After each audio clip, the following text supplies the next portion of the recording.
இதில் வந்து ஹவுதிகள் வந்து ஒரு மிகப்பெரிய ஒரு ஆயுத தொழிற்சாலையை வந்து நிறுவியிருக்கிறாங்க. அது வந்து கெமிக்கல் வெப்பன்ஸு, அதாவது விஷவாயுக்களை செலுத்தக்கூடிய கெமிக்கல் குண்டுகளை தயாரிக்கக்கூடிய ஒரு தொழிற்சாலையை வந்து அவங்க ஏற்படுத்தி இருக்கிறாங்க.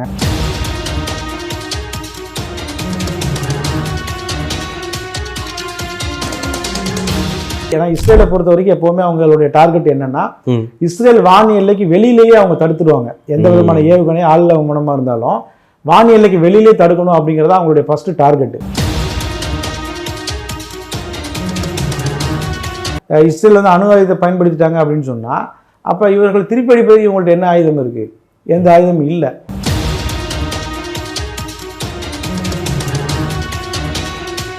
இஸ்ரேலில் வந்து எல்லோருக்குமே கட்டாய ராணுவ பயிற்சி இருக்கு. பெரிய பெரிய ராணுவ தளபதிகளுடைய பையன்லாம் கூட போர்ல சண்டை போட்டு செத்துட்டு இருக்கிறான். ஆனால் நெதன்யாகுவினுடைய பையன் வந்து அமெரிக்காவில் ஜாலியாக உல்லாசம் அனுபவிச்சுட்டு இருக்கிறான்.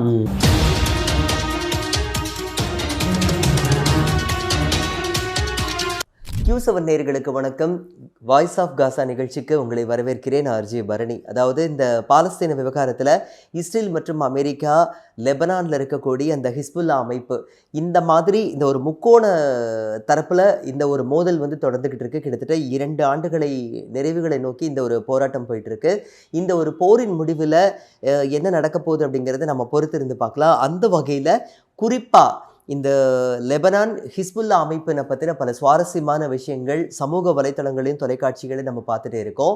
ஹிஸ்புல்லாவை பொறுத்த வரைக்கும் ஆயுத பலத்தில் எப்படிலாம் இருக்காங்க அப்படிங்கிறத பற்றியும், இஸ்ரேல் மற்றும் அமெரிக்காவுடைய நிலைப்பாடு என்ன அப்படிங்கிறத பற்றியும் பேசுறதுக்காக மூத்த பத்திரிகையாளர், ஊடகவியலாளர் திரு முகமது இஸ்மாயில் நம்ம கிட்ட பேச வந்திருக்காரு. அவர்கிட்ட தெளிவாக பேசலாம். வணக்கம் சார்.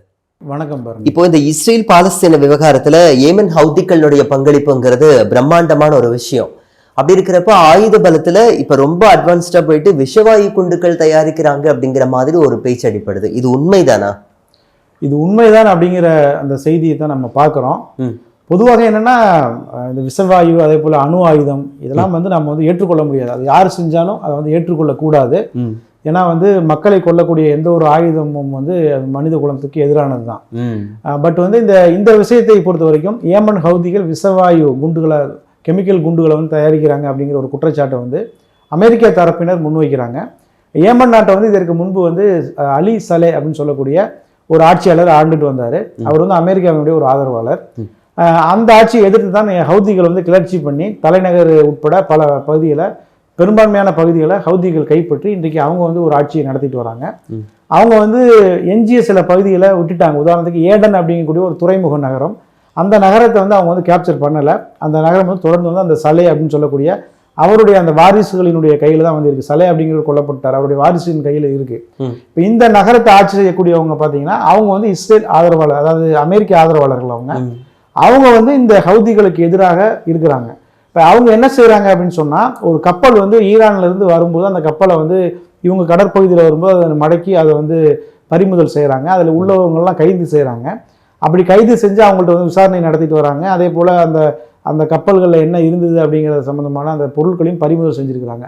இப்போ அந்த அந்த ஏடன் நகரத்தை சேர்ந்த அந்த ஒரு அதிகாரி ஒரு பேட்டி கொடுத்துருக்கிறார். என்ன அப்படின்னா, இவங்கள்ட்ட நடத்தின இந்த விசாரணையில் வந்து ஒரு பெரிய திடுக்கிடும் தகவல் வந்து கிடைச்சிருக்கு. அது என்ன அப்படின்னா, இதில் வந்து ஹவுதிகள் வந்து ஒரு மிகப்பெரிய ஒரு ஆயுத தொழிற்சாலையை வந்து நிறுவியிருக்கிறாங்க. அது வந்து கெமிக்கல் வெப்பன்ஸு, அதாவது விஷவாயுக்களை செலுத்தக்கூடிய கெமிக்கல் குண்டுகளை தயாரிக்கக்கூடிய ஒரு தொழிற்சாலையை வந்து அவங்க ஏற்படுத்தி இருக்கிறாங்க. அந்த தொழிற்சாலைக்கு தேவையான அந்த மூலப்பொருட்களை தான் அவங்க ஏற்றிட்டு போகும்போது நாங்கள் வந்து அதை கேப்சர் பண்ணியிருக்கிறோம் அப்படிங்கிற தகவலை வந்து கொடுத்துருக்கிறார். அப்போ இது வந்து எப்படின்னா, ஒரு வெரிஃபை செய்யப்பட வேண்டிய ஒரு தகவல் தான். உண்மையாகவே ஹவுதிகள் அப்படி ஒரு வெடிகுண்டு தயாரிக்கிறாங்களா இல்லையா அப்படிங்கிறது ஒரு வெரிஃபை செய்ய வேண்டிய ஒரு விஷயம். அவங்க வந்து இது சம்மந்தமாக எதுவும் சொல்லலை, ஈரானும் இது சம்மந்தமாக எதுவும் சொல்லலை. பட் என்ன அப்படின்னா, இது ரியாலிட்டியில் இதற்கான வாய்ப்புகள் இருக்குமா இருக்காதா அப்படின்னு நம்ம பார்க்கும்போது இருப்பதற்கான வாய்ப்புகள் தான் இருக்குது. ஏன்னா ஏமன் வந்து ஒவ்வொரு முறையும் வந்து ஏவுகணையை வந்து ஏவறாங்க, அதை வந்து இஸ்ரேல் வந்து தடுத்துறாங்க. அது வந்து நடுவானத்தில் வெடித்து சிதறதை நம்ம பார்க்குறோம். இப்போ ஏமன் வந்து அண்மையில் வந்து பாலஸ்தீன் 2 அப்படிங்கிற அந்த மிசிலில் வந்து மல்டி வேர்கெட்ஸ், அதாவது இங்கே அட்டாக் பண்ணால் கூட அது வந்து கிளஸ்டராக பிரிஞ்சு போய் வந்து தாக்குதல் நடத்திடும் அப்படிங்கிற ஒரு வெப்பன்ஸ் வந்து அவங்க அறிமுகம் செஞ்சு, அதனால தான் வந்து இஸ்ரேல் வந்து ஏமன் மீது ஒரு பெரிய தாக்குதலையும் வந்து நடத்தினாங்க. அவங்க புதிய ஆயுதத்தை அறிமுகம் செஞ்சதுனால. இப்போ இவங்க வச்சிருக்கக்கூடிய இந்த ஆயுதங்கள் எல்லாமே எப்படின்னா அந்த இலக்குகளை போய் தாக்கக்கூடிய ஆயுதம் தான். இப்போ இந்த கெமிக்கல் குண்டுகள் அப்படிங்கிறது என்னன்னா, அது நீங்கள் அட்டாக் பண்ணாலும் அது காற்றுல பரவிடும்.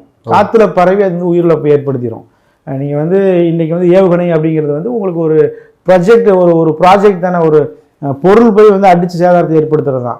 அப்ப அந்த பொருளை வந்து இவங்க தடுத்து சிதற அடிக்கும் போது அது பெருசா பாதிப்புகள் ஏற்படுத்தாது. ஒரு வீட்டு மேல விழுகுது அப்படின்னா ஒரு பெரிய பாதிப்பு ஏற்படாது. விளைவுகள் மோசமா தானே சார் இருக்கும்? ஆமா, ஆனா இது வந்து காத்துல பரவுது அப்படிங்கும்போது நிச்சயமாக அது வந்து மிகப்பெரிய பாதிப்புகளை ஏற்படுத்தும். ஒருவேளை வந்து இஸ்ரேலை சமாளிப்பதற்காக ஏமன் ஹவுதிகள் அப்படி செய்வதற்கான வாய்ப்புகளோட ஒருவேளை இருக்கலாம் அப்படின்னு நான் நினைக்கிறேன். என்ன அப்படின்னா இஸ்ரேல் வந்து அணு ஆயுதம் வச்சிருக்கிறாங்க. இப்ப இஸ்ரேல் வந்து அணு ஆயுதம் வச்சிருக்காங்க. அந்த யாரும் போய் அதை போய் செக் பண்ண முடியாது. எத்தனை ஆயுதம் வச்சிருக்கிறாங்க, எந்தெந்த நாடுகளை குறிவைத்து வச்சிருக்கிறாங்க, இதெல்லாம் யாருக்குமே தெரியாத ஒரு விஷயம். உலகத்திலேயே அதிகமான அணு ஆயுதங்களை வைத்திருக்கக்கூடிய நாடு அமெரிக்கா. அவங்க நினைச்சாங்கன்னா உலகத்தையே அழிக்கலாம், அவ்வளோ அணு ஆயுதங்களை வச்சிருக்கிறாங்க. அப்ப என்னன்னா இதை நம்ம எப்படி பார்க்கணும்னா ஆயுதங்களை எல்லோருமே தான் வச்சிருக்கிறாங்க. அப்ப அவங்க வந்து அடிக்கும் போது அவர்களை திருப்பி அடிப்பதற்கு அவங்களுக்கும் வந்து இந்த ஆயுதங்கள் தயாரிப்பது அப்படிங்கிற ஒரு நிர்பந்தம் வந்து ஏற்படுது. எனவே வந்து இந்த கெமிக்கல் வெப்பன்ஸ் அப்படிங்கிற அந்த செய்தி வந்து இஸ்ரேலியர்களை மிகப்பெரிய ஒரு அச்சுறுத்தல் ஏற்படுத்தி இருக்கு. இதுவேளை ஒருவேளை உண்மையாக இருக்குது. ஒருவேளை அவங்க இதை போர் வந்து உச்சகட்டங்கள் அடையும் போது அவங்க இதை பயன்படுத்தினாங்க அப்படின்னு சொன்னா என்ன ஆகும் அப்படிங்கிறதான் கேள்வி. ஒருவேளை இஸ்ரேல் வந்து அணு ஆயுதத்தை பயன்படுத்திட்டாங்க அப்படின்னு சொன்னா அப்ப இவர்கள் திருப்பி அடிப்பதற்கு இவங்கள்ட்ட என்ன ஆயுதம் இருக்கு? எந்த ஆயுதமும் இல்லை. அப்போ வந்து அவங்க ஒருவேளை அந்த தயாரிப்பில் ஈடுபடலாம் அப்படிங்கிற ஒரு சந்தேகம் வந்து இருக்கு. சார், இப்போ இன்னொரு விஷயம் என்ன அப்படின்னா இவர் பெஞ்சமின் நெத்தன்யாகுவோட மகன் வந்து நல்ல ஜாலியா லைஃப் என்ஜாய் பண்ணிருக்காரு, நாங்க இங்க செத்துக்கிட்டு இருக்கோம்னு சொல்லிட்டு ஹமாஸ் பிடியில் இருக்கிற ஒரு பிணை கைதி வந்து வீடியோ வெளியிட்டு இருக்காரு. இது ஒரு பேசும் பொருளா இருந்துட்டு இருக்கு. இதை பத்தி என்ன நினைக்கிறீங்க? அதான் இந்த காசா சிட்டிங்கிற அந்த நகரத்தின் மீது இஸ்ரேல் ஆக்கிரமிப்பு போரை தொடங்கி இருக்கிறாங்க. நேற்று வந்து பார்த்தீங்கன்னா ஒரு ஹை ரைசிங் பில்டிங், கிட்டத்தட்ட ஒரு 10 அடுக்கு மாடிக்கு மேலே உள்ள ஒரு பெரிய கட்டிடம், அந்த கட்டிடத்தை இடித்து தரைமட்டமாகிருக்காங்க. எந்த விதமான ரீசனுமே இல்லாமல். கேட்டால் என்ன சொல்கிறாங்கன்னா இது ஹமாஸினுடைய சென்டர் அப்படிங்கிறாங்க. ஹமாஸ் வந்து 10 அடுக்கு மாடி கட்டடத்தில் சென்டர் வச்சு நடத்தி அதில் வந்து இவன் வந்து குண்டு வீசுவான்னு தெரியாமல் அவங்க வந்து கமாண்ட் சென்டர் நடத்தினதாகவும் அதை போய் இவங்க இடிச்சதாகவும் ஒரு வினோதமான விளக்கத்தை இஸ்ரேல் சொல்லியிருக்கிறாங்க. இப்போ அந்த கைதி வந்து என்ன சொல்றாரு அப்படின்னா உன்னுடைய நெதன்யாகுவை பார்த்து நேரடியாக சொல்றாரு அவரு, உன்னுடைய மகன் வந்து அமெரிக்காவில் இருக்கக்கூடிய மியாமி கடற்கரையில் பலகட்ட பாதுகாப்போட அங்கே இருக்கிற பார்பிக்யூலையும் அங்கே இருக்கக்கூடிய பப் கிளப்புகள்லையும் ஜாலியாக டான்ஸ் ஆடிட்டு அங்கே அவன் இருக்கிறான். இஸ்ரேலில் வந்து எல்லோருக்குமே கட்டாய இராணுவ பயிற்சி இருக்கு. பெரிய பெரிய இராணுவ தளபதிகளுடைய பையன்லாம் கூட போரில் சண்டை போட்டு செத்துட்டு இருக்கிறான். ஆனால் நெதன்யாகுவினுடைய பையன் வந்து அமெரிக்காவில் ஜாலியாக உல்லாசம் அனுபவிச்சுட்டு இருக்கிறான். இங்கே இஸ்ரேலில் வந்து பல பேர் வந்து இராணுவத்தில் இருக்கிறவங்களுக்கு மனநோய் ஏற்பட்டிருக்கு. பல 10,000 பேத்துக்கு மேலே 5,000 பேத்துக்கு மேலே ஊனமாயிருக்கிறான். 10,000 பேத்துக்கு மேலே காயம் அடைஞ்சு ஹாஸ்பிட்டலில் கை காலை இழந்து கிடக்கிறான். இந்த நிலைமையில உன் மகன் எங்கள் ஜாலியாக இருக்கான். ஆனால் நாங்கள் காசாவில் நாங்கள் எப்படி இருக்கிறோன்னு சொன்னால் எங்களுக்கு தண்ணி கிடையாது, சாப்பிட்றதுக்கு சாப்பாடு கிடையாது, எங்களுக்கு வந்து மருந்துகள் கிடையாது, எங்கள் வானத்தில் வந்து போர் விமானம் பறக்கிற சத்தம் கேட்குது, நாங்கள் இருக்கக்கூடிய இடத்துக்கு பக்கத்தில் வந்து குண்டு விழுகுது, இவ்வளவு நடந்துட்டு இருக்கு. ஆனால் நீ வந்து என்ன செஞ்சுட்டு இருக்கிறேன்னு சொன்னால் எங்களை பற்றி எந்த கவலையும் படாமல் நீ இருக்கிற. உண்மையிலேயே எங்களை வந்து கைது செய்து வச்சிருக்கிறது வந்து ஹமாஸ் கிடையாது, அது நீ தான். நீ நினைச்சா எங்களை விடுதலை செய்ய முடியும், ஆனால் நீ விடுதலை செய்யாமல் இருக்கிற அப்படின்னு சொல்லி மிக காரசாரமான ஒரு வீடியோவை அந்த ஒரு கைதி வந்து வெளியிட்டு இருக்கிறார். இப்போ அந்த கைதி சொல்றாரு, இஸ்ரேலியர்கள் தயவு செஞ்சு வீதியில் வந்து இறங்கி போராடுங்க. அதே போல ஏற்கனவே விடுதலை செய்யப்பட்ட கைதிகள் பல பேர் எங்கூட இருந்தாங்க, அவங்களாம் விடுதலை செய்யப்பட்டிருக்கிறாங்க. அவங்களும் வந்து தயவு செஞ்சு எனக்காக குரல் கொடுங்க, வீதியில் போய் இறங்கி நீங்கள் போராடுங்க, எவ்வளோ கஷ்டத்தை நாங்கள் இங்கே அனுபவிக்கிறோம் அப்படிங்கிறது உங்களுக்கு தான் தெரியும் அப்படின்னு சொல்லி அந்த கைதி வெளியிட்டிருக்கிறார், அந்த வீடியோவை வெளியிட்டிருக்கிறார். இது வந்து நெதன்யாகுவுக்கு வந்து ஒரு சரியான சிறுபடி அப்படின்னு தான் நம்ம சொல்ல முடியும். ஓகே சார், இப்போ அதே மாதிரி இஸ்ரேலுடைய இந்த நடவடிக்கையை, இனப்படுகொலை எல்லாத்தையுமே பார்த்துட்டு விளையாட்டுல கூட இப்போ வந்து விலக்கி வைக்கிற மாதிரி ஒரு சூழலையும் பார்க்க முடியுது. ஸ்பெயின் கூட இப்போ வந்துட்டு ஏதோ ஒரு சைக்கிள் பந்தயம் நடக்குது, அதுல கூட இஸ்ரேல் அணி வந்து இடம்பெறாதுன்னு திட்டவட்டமா அதிரடியா அவங்க அறிவிச்சிருக்காங்க. இதை எப்படி பாக்குறீங்க? அதாவது உலகத்திலே வந்து அதிகமான போராட்டங்கள் காசா மக்களுக்கு ஆதரவாக நடந்தது வந்து ஸ்பெயினில் தான். அந்த தகவல் வந்து வந்திருக்கு. எனவே வந்து ஸ்பெயினில் வந்து இஸ்ரேலுக்கு எதிரான கடுமையான மனநிலை அப்படிங்கிறது வந்துட்டு இருக்கு. அதனால வந்து அவங்க வந்து என்ன பண்ணியிருக்காங்கன்னா இப்போ அண்மையில் வந்து இஸ்ரேலினுடைய ஒரு செஸ் போட்டி வந்து அங்கே வந்து நடக்குது. அந்த செஸ் போட்டியில் வந்து இஸ்ரேல் கொடிகளை பயன்படுத்தக்கூடாது அப்படிங்கிற ஒரு உத்தரவை போட்டிருக்கிறாங்க. அதற்கு பிறகு ஒரு சைக்கிள் பந்தய போட்டியில் வந்து இஸ்ரேல் அணி வந்து கலந்துக்கிறாங்க. அதை எதிர்த்து பெரிய போராட்டங்கள் அங்கே நடக்குது.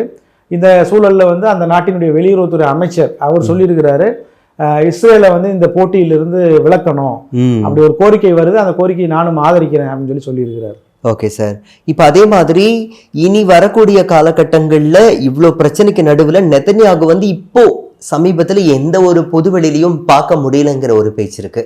இதை எப்படி பாக்குறீங்க? ஒருவேளை அவருக்கு உடல்நலம் எதுவும் மோசமா இருக்கலாமா, இல்ல பதுங்கி இருந்து தாக்குறதுக்கான திட்டமிடல் ஏதாவது இருக்கலாமா? இப்ப ட்ரம்ப் இப்போ சமீப நாட்கள்ல அரையும் குறையுமா பேச்சை விட்டுட்டு காணாம போயிட்டுறாரு. சோ இந்த ஒரு விஷயத்தை எப்படி இல்ல, பாக்குறீங்க? நெதன்யாகுவை பொறுத்த வரைக்கும் என்னன்னா, நம்ம பல வரலாற்றுல பார்க்கும்போது கெட்டவர்களுக்கு அதிகமான ஆயுள் இருப்பதை நம்ம பார்க்குறோம். நல்லவங்க சீக்கிரமா போய் சேர்ந்துருவாங்க. இந்த நெதன்யாகுவுக்கு வந்து ஏற்கனவே உடல்ல பல பிரச்சனைகள் இருக்குது. உதாரணத்துக்கு வந்து பாத்தீங்கன்னா, அந்த மலம் வெளியேறக்கூடிய அந்த துளை இருக்கு பாருங்க, அங்கு வந்து பைப்பு சொருகி இவர் வந்து சிகிச்சை எடுத்து கொண்டு வர்றார் இந்த நெதன்யாகு. அதே போல வந்து பார்த்தீங்கன்னா, சாதாரணமாக பொதுவெளிகளில் அவர் நடமாடுறது இல்லை. பங்கர்களுக்குள்ள தான் அவர் இருப்பார்.